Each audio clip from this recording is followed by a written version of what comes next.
Welcome back, fellow summoners, to another exciting episode of our League of Legends Jungle Tier List breakdown. My name is Professor Frost and I make jungle content for people who are in Diamond or below. And I do coaching as well, so make sure to like this video and subscribe if you don't want to miss my next video. This patch from a jungle perspective is really boring, even though we got a Rek'Sai mini rework and some changes to Voli. So let's talk about these changes first before we dive into the tier list. The biggest change was made to Rek'Sai, and I made a short about her already, in which I talked about every change. This week I wanted to make a VOD review about her, in which I explained her new potential BS and how to fight with this new bruiser style. But as always, Riot and their spaghetti coding messed up our favorite White Queen, and she became really weak to the point where she's almost the worst jungler in the current patch. The removal of the true damage from her E while she has max fury was a huge hit, but that's not enough.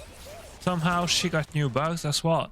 And because of that, I don't recommend playing her until next patch, in which Riot already announced they will buff her and hopefully will fix her bugs without adding some new ones. Let's move to Voli, and funny enough, Riot didn't just overshoot the Rek'Sai changes, but they overshoot the Voli buffs as well. And let's start with his Q, which received the biggest buffs. The movement speed was increased by an absurd amount, and for junglers this is crucial. You can see the exact numbers on your screen and let me know what do you think about this. This change alone would make him a viable and strong jungler already, because his biggest weakness was that he couldn't engage properly. But of course we know Riot, and one buff is not enough. And the next one is a small change to his E. The cooldown was reduced by 1 second, and if you are familiar with Voli and played him before, you know really well how often you died because your E was 1 second off. The last change is to his ult. Riot decided to reduce the cooldown, but they also tried to compensate that with a nerf. He will disable the tower for 1 second less on each rank, and instead of being crowd control immune, while in ult he is only immune to displacements, which means effects like knockups, knockback, sleep, or even more Rek'Sai ult is considered a displacement as well. As always, I will start with the low Elo tier list, and this list is aimed for those who are below gold. Remember, if a champion is not on my list, it doesn't necessarily mean that you can climb with them, but you can always ask my opinion about them in the comments or on my Discord server. The first champion remains Nocturne, and I know Lethal Tempo was nerfed at least for the early game, but later on it will be even stronger than before. This change alone, I don't think it will be enough to remove him from OP tier, because he can always just change rooms to Conqueror, press the attack, or even fleet. Next champion is Briar, and for a good reason. Since people gave up on her lethality build, she became a menace. Doesn't matter if you are an AD carry, a bruiser, or a tank. If you face this champion in a 1v1, the result is the same. You die, she leaves. Master E is the classic low elo pick. He is pretty much always OP in low elo because of his kit. I know his kit is the main reason why people find him boring,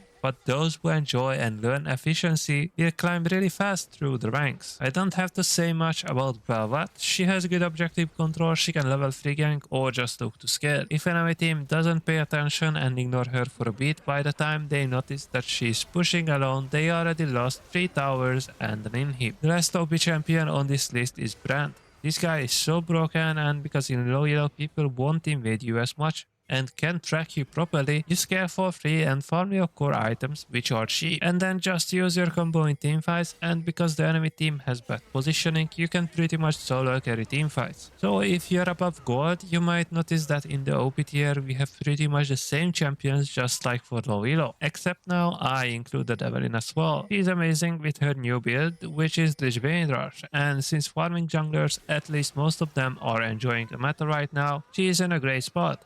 If you are looking to add an AP assassin into your pool, she is perfect for that. But since League and the meta isn't black and white, so it doesn't mean just because farming junglers are strong, ganking junglers became unplayable. A good example of that is Nidalee. She still can gank, her clear is good, and she can bully champions like Eve. So if you master her, you will have an amazing pick. Never underestimate Nidalee, because you can easily find yourself 3 levels behind. She is rising in popularity after her recent buffs, and in good hands she is OP. This was my tier list for the patch 14.4, and I know it's a little bit late since the patch is almost out for a week, but first looking at the patch notes, I wasn't considering making a tier list because we have a little to no changes, but I got messages, people asking me about Voli, new tier list, and of course Rek'Sai Rework, so I thought it's worth releasing this video and make it more clear what I consider good in this patch and what do I think about the recent changes to Voli and to Rek'Sai. Anyways, thank you so much for watching, and as always, see you all in the next video.